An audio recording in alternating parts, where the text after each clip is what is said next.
Bonjour, bienvenue sur C'est la Love, je suis Clémentine. Et moi, Benoît. Et aujourd'hui, nous allons aborder notre dernier thème sur notre série des célibats, des fréquentations. Et nous allons finir par les fiançailles. Donc déjà, on commence. Qu'est-ce que c'est les fiançailles ? Les fiançailles, c'est l'étape supérieure aux fréquentations. Vous pouvez revenir sur notre podcast sur les fréquentations pour déjà avoir un retour sur ça. Si vous avez encore un peu des doutes ou vous ne savez pas vraiment ce que c'est, on vous invite à l'écouter. Les fiançailles, ça veut dire aussi à l'autre qu'on veut aller plus loin. Je veux aller plus loin avec toi. On a déjà avancé ensemble, on a parlé de choses profondes, on s'aime, on se voit finir notre vie avec cette personne et fonder une famille. En fait, on ressent aussi qu'il y a un amour profond entre nous deux et qu'on voit un avenir pour tous les deux avec le Seigneur. Et toi, tu penses qu'à quel moment on peut demander quelqu'un en fiançailles ? Moi, je pense que quand on a été transparent l'un envers l'autre, qu'on a osé la vulnérabilité et parler de nos passés respectifs, de notre avenir à deux, comment on voit les choses. Et c'est ça aussi, si vous vivez avec une addiction et que c'est un sujet de souffrance et de désespoir aussi, c'est le moment, c'est ce moment-là aussi de pouvoir ouvrir votre cœur si vous n'avez pas réussi à le faire durant cette période des fréquentations, pour vous faire aider et soutenir aussi par votre futur conjoint, parce que c'est là aussi où vous allez voir est-ce que la personne elle sera capable de vous soutenir dans les moments difficiles même que vous allez vivre. Si vous avez aussi vécu des traumatismes durant votre vie, que ce soit la trahison, l'abandon, même des abus sexuels, parfois on n'ose pas en parler, ou souvent si on a vécu des abus, on a mis ça sur le tapis. Et puis on dit « Oh non, ça n'a pas de conséquences pour ma vie », puis on ne veut pas en parler. Là, franchement, c'est le moment d'en parler. C'est le moment de s'ouvrir. C'est le bon moment. Ouais, parce qu'il va falloir travailler sur vous. Et c'est le moment de pouvoir en parler. Oui, c'est le moment aussi. On arrive à un stade aussi de la relation, on est convaincu et sûr qu'on peut construire un amour qui est sain et durable. Et puis, selon les valeurs de Dieu. On remarque aussi que dans la relation, notre vie, en fait, est, entre guillemets, compatible. Et puis, elle va dans la même direction. Dans le sens aussi que Dieu a choisi pour nous. Mais il y a aussi quelque chose où il faut faire attention, c'est de ne pas demander la personne en fiançailles trop tôt, parce que ça pourrait mettre la pression sur l'autre et on risque de brûler justement les étapes et ça pourrait précipiter les choses et créer des blessures. Ouais, ou même d'aller trop vite et on n'est pas prêt du tout, ou on se sent pas prêt à se fiancer, à se dire ok, là je vais passer le restant de ma vie avec cette personne et pour l'instant je suis pas prêt, j'ai encore besoin de passer du temps. Même dans ma relation avec le Seigneur, de se construire. C'est ça, mais par contre si vous sentez que vous arrivez à la fin de la saison des fréquentations et que vous voulez vivre plus et vous vous engagez dans le mariage, c'est le bon moment, parce que des fois en fait on vit notre période de fréquentation et en fait on a été au bout et souvent on le sent à l'intérieur de nous qu'on a été au bout, et puis on peut se sentir frustré de se dire on reste à la même étape, pourtant on a parlé de plein de choses, on sait très bien, on a le même objectif, on a la même vision de se marier, de fonder une famille, ou même de servir Dieu ensemble, etc. Et puis en fait on reste dans cette période-là et en fait ça nous fait perdre du temps. Et c'est vrai qu'après on peut arriver dans une phase où on stagne. C'est transitoire et puis on peut perdre de vue le mariage et dans les pires des cas, des fois même, on peut chuter et pas réussir à attendre le mariage. Donc au moment où on va se donner l'un à l'autre. Donc c'est aussi un danger de trop laisser. Oui, c'est ça, on n'est pas en train de dire dépêchez-vous à vous fiancer, à vous marier, etc. pour pas tomber et tout. Non, c'est pas ça, c'est qu'à un moment donné, comme on avait parlé durant les fréquentations, il y a des choses à faire. Et une fois que vous avez fait toutes les choses et que vous voyez vraiment que vous avez la même vision, c'est le moment de passer à l'étape supérieure. Parce que si vous restez même des années dans cette saison de fréquentation et même de fiançailles, en fait à la fin vous allez tomber. c'est évident parce que l'un et l'autre, les sentiments arrivent, même on commence à avoir envie l'un de l'autre, et ce qui est normal, etc. Et ça, il faut faire attention. Donc ça sert à rien de rester des années dans cette période, mais il faut pas aller non plus trop vite. Et est-ce que tu penses, toi, que les fiançailles, ça garantit qu'on va se marier, ou est-ce qu'on peut rompre la période de fiançailles, ou genre est-ce que quand on se fiance, c'est bon, c'est scellé, c'est fait, on va se marier obligatoirement? Non, justement, ça nous donne pas un ticket, une garantie automatique qui nous dit c'est bon, vous allez vous marier. Mais ça peut rassurer l'autre et convaincre l'autre aussi qu'on va tous les deux dans la même direction. Et la direction finale, c'est le mariage. Pour ce qui est de rompre pendant la période des fiançailles, c'est possible parce que c'est le dernier moment pour dire stop et s'arrêter. Parce qu'après, il y a l'engagement qui est pris, l'engagement réel du mariage, à l'état civil et tout.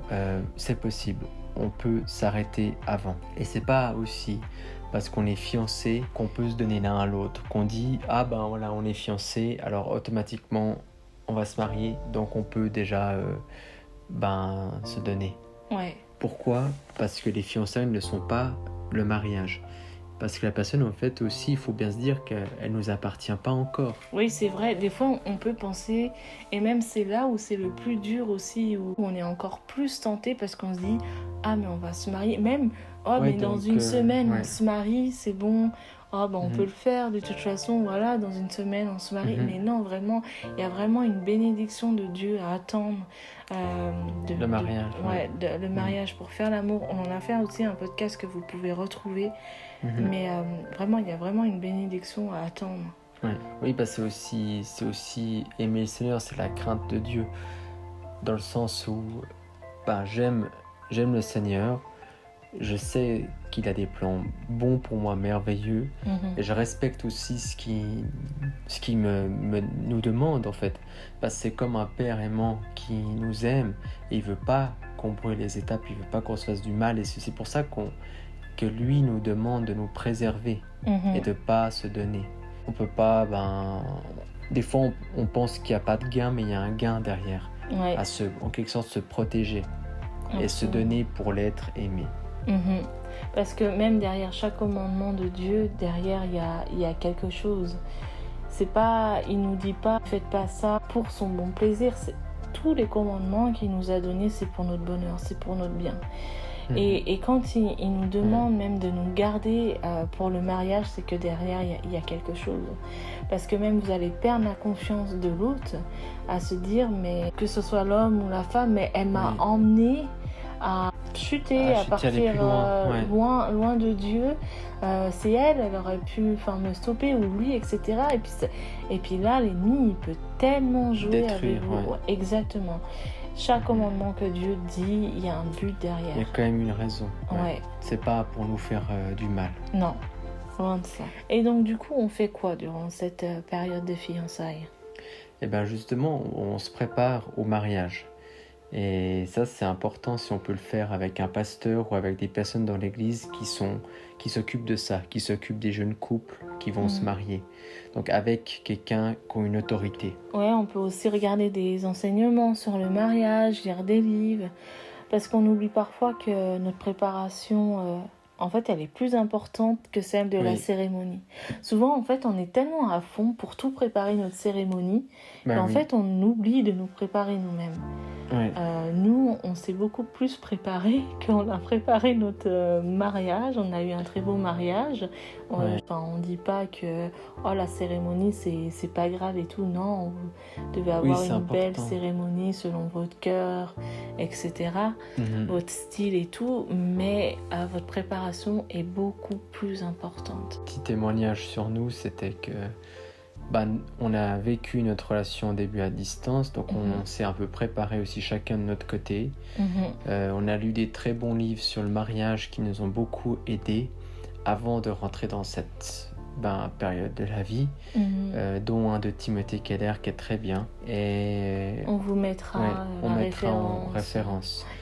Et ça nous a aussi équipés avant de s'engager.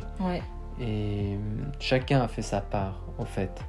Alors en même temps, on a eu aussi l'organisation de la cérémonie, tout ça, les papiers pour le mariage, enfin bref, toute la paperasse. Mais ça, c'est vraiment quelque chose à ne pas négliger. Ouais, on restait focus, mais on lisait ensemble le livre. En fait, on lisait un chapitre seul et après, en fait, on se faisait une conclusion. On se disait qu'est-ce que tu en as pensé. Voilà, exactement. On regardait des enseignements en même temps, en distance, mais en même temps, on a fait des conférences aussi pour les couples, que ce soit même en live et tout. On a fait tout ça. On n'est pas resté en mode on est loin ou même on peut pas se préparer, personne n'est là, aucun pasteur peut nous faire, donc en fait on se prépare pas ni rien. Non. On a fait, on a lu, on a fait tout ça. Donc en fait c'est pas une excuse, il y a aucune excuse pour se dire on peut pas se préparer, parce que même nous seuls on a réussi à le faire. Donc c'est possible. Et puis après il faut des fois peut-être des fois on n'a peut-être pas trop envie ou se faire violence. Bon, nous on a, je sais pas toi, mais moi j'ai toujours eu ça dans mon cœur. Et j'avais quelque chose qui me poussait à vouloir me préparer aussi. Je voulais régler des problèmes aussi, régler des blessures et tout avant d'entrer dans le mariage. Donc c'était important. Et il y avait un but derrière. On sait qu'il y a un objectif. Et puis, donc on voulait l'atteindre, puis aussi ensemble. Ouais. Et donc les fiançailles, aussi c'est le bon moment pour que le Seigneur il opère des guérisons dans vos vies, dans vos cœurs. Si vous avez aussi des blessures. Et ce qu'on peut vous conseiller, c'est vraiment ne traînez pas vos casseroles dans le mariage, vos vieilles casseroles, les choses du passé, les addictions, des trucs qui ont besoin peut-être d'être réglés avec l'aide d'un pasteur ou de thérapeute. Entourez-vous de personnes qui sont ancrées dans le Seigneur. Et aussi, le Seigneur est là pour vous, il vous aidera. Et si on fait appel à lui, il nous répond. Vraiment, il y a aussi un temps où on a tous le Saint-Esprit et même de lui demander « Mais Seigneur, qu'est-ce qu'il y a chez moi qui cloche ? Qu'est-ce qui est, c'est quoi mes blessures ? Qu'est-ce qui peut apporter un désordre dans mon mariage ? Qu'est-ce qu'il faut que je travaille chez moi ?» À un moment donné, il faut aussi se poser les bonnes questions au Seigneur. D'ailleurs, en parlant de questions, quelles questions on peut se poser avant de se marier ? Je pense des questions sur l'avenir. Comment tu vois ta famille ? T'aimerais combien d'enfants ? L'éducation des enfants, comment tu le vois ? On ne pense pas, mais c'est justement cette période où il faut poser les bonnes questions. Est-ce que tu te vois continuer à travailler avec des enfants ? Les finances, ça c'est le thème. Vous savez que la plupart des divorces, et même en tant que chrétien, la cause première, c'est vis-à-vis des finances. Et aussi, c'est là où il faut voir la personne comment elle vit. Est-ce que c'est une personne qui aime dépenser ? Qu'est-ce que vous faites de votre argent ? Ou qui aime les choses de luxe, mais qui vit hors de ses moyens, quoi. Comment aussi vous voyez les choses vis-à-vis de l'argent ? Est-ce que c'est votre argent ou est-ce que chacun a son compte en banque, chacun dépense son argent, mais est-ce qu'on met tout en commun ? Ça aussi, c'est des choses où c'est des sujets souvent des fois de disputes à cause de l'argent. Et il n'y a pas que ça, il y a d'autres choses, mais ces questions-là qu'on a dit avant, ça peut paraître pas vraiment glamour romantique, mais c'est important. C'est pas à prendre à la légère. Parce que si par exemple quelqu'un veut des enfants puis l'autre pas, il y a quelqu'un qui, si cette personne elle accepte de se marier alors que l'autre elle veut pas d'enfants puis elle désire avoir des enfants puis qu'il espère qu'il change en disant en fait au final je veux avoir des enfants, l'autre elle peut vraiment sacrifier sa vie en quelque sorte, faire un compromis qui est beaucoup trop grand, un trop grand sacrifice. Mais comme des questions, même l'avortement, qu'est-ce que t'en penses ? Si on tombe malade, si on a un enfant handicapé. C'est exactement ce que tu as dit. Pas des conversations glamour, romantiques, mais c'est vrai, il faut parler de ces choses. Même sur les finances, c'est qui gère, etc. Nous, par exemple, l'argent, c'est notre argent. Oui. Et même si on veut s'acheter, on voit quelque chose, bah, on s'appelle. Alors ça peut paraître pour les gens, oh n'importe quoi et tout. On peut définir par exemple, on dit à partir de 50 francs. Ouais, on s'appelle. Et puis voilà, on se demande... en dessous, ben voilà. Ouais. Mais à partir d'une telle somme, on définit les règles. Ouais. Parce qu'il y a quand même des fois des choses où on dépense notre argent. Et ça, mais je pense tout le monde peut être pris par ça inutilement. Et puis on se fait en quelque sorte avoir. Hein. Oui. Donc voilà. Et c'est ça, et voyez avec qui vous allez vous marier, parce que si vous avez une personne qui dépense énormément dans plein de choses, acheter des affaires de marque, des grosses voitures, enfin bref, voilà. Parce que si vous arrêtez de travailler quand vous allez avoir un enfant, du coup vous aurez moins d'argent. S'il y a quelqu'un qui tombe malade et que vous avez qu'un salaire, comment vous faites, enfin... etc. Et il faut être au clair. Et puis il y a quelque chose aussi, c'est qu'on parle pas beaucoup, on n'entend pas beaucoup parler, c'est la contraception. Enfin, je pense que c'est un sujet vraiment sérieux qu'il faut parler en couple, où les deux sont concernés, c'est quelle contraception on veut, etc. Bon, après il y en a différentes, enfin, c'est à vous d'en parler, mais au moins d'être au clair avant. Et puis aussi pour les femmes, se préparer aussi au mariage, c'est pas seulement des questions où on peut se poser, etc. Il y a aussi des choses à faire. Et pour les femmes, aller faire un contrôle au gynécologue pour voir si tout va bien, parce que ça aussi, si vous voyez qu'il y a un souci, c'est ce que tu as fait. Ouais, moi j'ai fait des contrôles. C'est pas mauvais de faire un contrôle. Non. D'être sûr que tout va bien, quoi. Ouais. Et puis d'avoir de mauvaises surprises. Ouais. Aussi. Mais c'est les important, hommes aussi, bon après. Oui, mais exactement, pour les c'est hommes, ça. je pense que ça se fait, mais... Oui, mais c'est justement aussi si vous avez, par exemple, vous avez connu le Seigneur plus tard et que du coup vous avez eu plusieurs relations sexuelles avant que vous soyez protégé ou pas, c'est peut-être aussi de faire des examens pour voir s'il n'y a pas de petites maladies, etc. Oui. Enfin, ça, on n'en parle pas, mais ça se fait aussi, c'est important. Oui. Parce que au final, la sexualité dans votre couple, ça doit pas être un tabou. Et si vous avez justement des peurs, des craintes pour la première fois, que vous le faites, il faut oser en parler. Faut pas en parler en mode on met tout sur la table, sans filtre, etc. Parce que en parlant de sexualité, on pourrait tenter aussi d'aller plus loin et puis de se lancer dans quelque chose, puis après d'arriver pas à s'arrêter et puis de brûler les étapes. C'est vrai que nous, en tant que chrétiens, on se garde et que cette première fois, on se dit ok, on s'est jamais donné, on va se marier et puis on aura cette première fois. C'est comme si que c'est pas calculé, mais sur le calendrier, on se dit là, ça va arriver et ça peut être stressant. Et comme tu dis, de pouvoir en parler sans pousser trop. Mais moi, ce que je propose, c'est vous vous mettez dans un parc, il y a plein de monde autour, vous faites un petit pique-nique, j'en sais rien, et au moins vous êtes tous les deux et vous pouvez en parler comme ça. Il y a du monde, il y a du monde pas autour de vous. Vous allez, pas dans une chambre, mais parler dans un lieu public, quoi. Peut-être que pour vous, la sexualité, c'est un sujet douloureux, tabou, où vous avez honte. Osez demander de l'aide à des professionnels qui sauront vous aider. Et puis le Seigneur, il est là aussi. Il est là pour nous aider, c'est notre soutien. Mais parfois, on a aussi besoin de l'aide humaine, entre guillemets. Et puis c'est un tout. Et vous souffrez peut-être aussi d'addiction. Ça peut être divers, ça peut être la cigarette, l'alcool, la drogue, la porno, les jeux d'argent et d'autres choses. Et vraiment, soyez sincères l'un envers l'autre, parce que il vous faudra de l'aide et du soutien pour vous en sortir. Et puis il faudra l'aide de votre futur conjoint. Donc osez aussi en parler, osez demander de l'aide avant que ça aussi, ces choses-là, les addictions rentrent dans le mariage.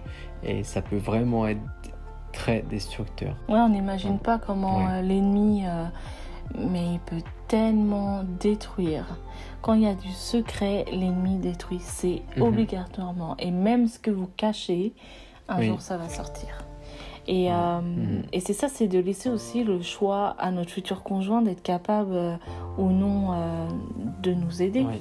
Et c'est vrai qu'on a vu un témoignage il n'y a pas longtemps sur un des fils du pasteur Peter Schmidt qui racontait comme quoi il était accro à la porno avant de se marier et qu'en fait il ne l'a jamais dit à sa femme ni rien. Et puis au fur et à mesure, un jour sa femme elle est tombée sur les vidéos qu'il regardait et puis elle a été dégoûtée. Elle lui a dit mais comment tu peux voir ça, etc.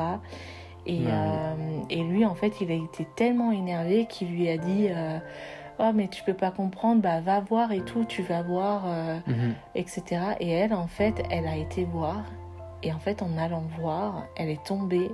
accro. Ouais, elle est tombée accro à la porno aussi. Et du coup, en lui disant va voir, etc. Il l'a poussé en fait à entraîner. Voilà, et du coup ils étaient tous les deux addicts, ils arrivaient même plus à s'en sortir. Franchement, le témoignage est vraiment fou, vous pouvez aller le retrouver sur sa page Instagram, il l'a partagé. Mais c'est ça, là où il y a du secret, l'ennemi va toujours venir, il va toujours vouloir détruire. Donc soyez sincères, c'est le moment d'être sincère. Ouais, le Seigneur nous demande aussi de mettre les choses en lumière. Puis il y a un verset qui dit ça. Donc tout sera mis en lumière tôt ou tard. Alors que il y a peut-être des choses encore qui seront cachées, mais c'est le Seigneur qui mettra tout en lumière. Puis on se retrouvera vers lui un jour. Donc on sera en quelque sorte, si on peut dire ça, entre guillemets, nu devant lui. Puis il ne faut pas oublier que justement, notre partenaire, on est une équipe. On n'est pas là pour se détruire, on n'est pas là pour se cacher. On est une équipe en fait. T'es avec moi, je suis avec toi, on est dans le même bateau. Et en fait, on avance ensemble, on n'est pas là pour se tirer dessus, on n'est pas là pour se mentir, on n'est pas là pour s'abaisser. On est là pour s'élever, pour s'aider mutuellement. Donc, parce que quand viendra des épreuves et tout, si vous arrivez à les surmonter ensemble, votre couple sera renforcé. Votre mariage sera vraiment comme blindé. Et vraiment, ça va vous donner de la force pour la suite. Et puis, c'est avoir confiance en l'autre aussi. Alors, c'est difficile quand on avoue qu'on a une addiction et puis qu'on est tombé, ça nous rend vulnérables. Et l'autre peut décider de nous aider ou de nous détruire, en gros. Mais il faut choisir le bon choix et le choix qui est de la grâce avec Dieu. C'est ça, tu commences à ne pas dire les choses, en fait c'est comme si que tu commences ta vie mais avec une épine dans le pied, quoi. Et puis il faut pouvoir construire des fondations solides et commencer avec la sincérité, la vulnérabilité et surtout inviter Dieu dans votre relation. Et puis avec Dieu il n'y a pas de secret. En fait, tout ce que vous pouvez préparer et régler dans vos fiançailles avant, c'est tout ça de moins qui est réglé avant le mariage. Donc, parce que quand on rentre dans le mariage, on va perdre du temps à devoir régler des choses, etc. Alors, des non-dits, des trucs cachés. Donc, c'est le bon moment de le faire. Et après, les disputes, elles vont éclater dans des cas où ce sera peut-être des situations au final qui auraient pu être réglées avant, des situations qui auraient pu être évitées. Mais au final, y a tout qui nous arrive en pleine tête, comme les vieilles casseroles, quoi. Donc soyons sages et apprenons à déjà à communiquer clairement, à oser ouvrir notre cœur. Et ça, on peut que ouvrir notre cœur au moment où on a confiance en l'autre, au moment où on est prêt à aussi se lancer dans le mariage. En story, on vous avait demandé si vous aviez des questions à poser sur les fiançailles. Et puis, il y a quelqu'un qui nous a demandé comment rester pur et intègre envers Dieu jusqu'au bout des fiançailles. Je te laisse répondre. Ça marche. C'est une bonne question. En fait, la chose que j'ai en tête, ce serait déjà, préservez-vous, ne vous exposez pas tous les deux justement dans une pièce seule, fermée, avec personne. alors que on sait que vous êtes attirés l'un envers l'autre. Osez prendre des lieux publics, des endroits où il n'y a pas de risque en fait pour vous d'aller plus loin. Donc ça, c'est déjà quand vous êtes en fréquentation fiançailles, c'est déjà un point où voilà, il y a peut-être des limites, des barrières que vous devez mettre l'un pour l'autre, des lignes rouges. Et puis aussi, passer du temps avec le Seigneur. En fait, en passant du temps avec le Seigneur, demandez-lui comment il voit votre futur mari ou votre future femme, pour avoir l'amour et le respect envers elle. Parce que plus vous respecterez la personne, et plus vous aurez envie de l'honorer. Et, oui. Et pour les hommes, justement, parce que l'homme, il a une grande responsabilité de prendre soin de sa femme, et là, en fait, en l'occurrence là, de sa future épouse. Donc, soyez des guerriers, soyez des hommes forts qui vont pas faire chuter votre femme, vraiment, qui vont pas l'entraîner dans quelque chose qui serait trop, et puis brûler les étapes. Et c'est aussi, nous, en tant qu'hommes, on a une responsabilité de dire stop et de dire on se préserve pour le Seigneur parce qu'on l'aime, parce qu'on sait qu'il a prévu des plans parfaits pour nous. Alors en tant que gars, vraiment, c'est aussi notre responsabilité de mettre aussi des barrières, de protéger sa future épouse. Je suis d'accord. Très bien. On espère qu'on a bien répondu à la question et on espère que le podcast vous a parlé. Et puis on vous dit à très bientôt pour un nouveau thème. À bientôt. À bientôt.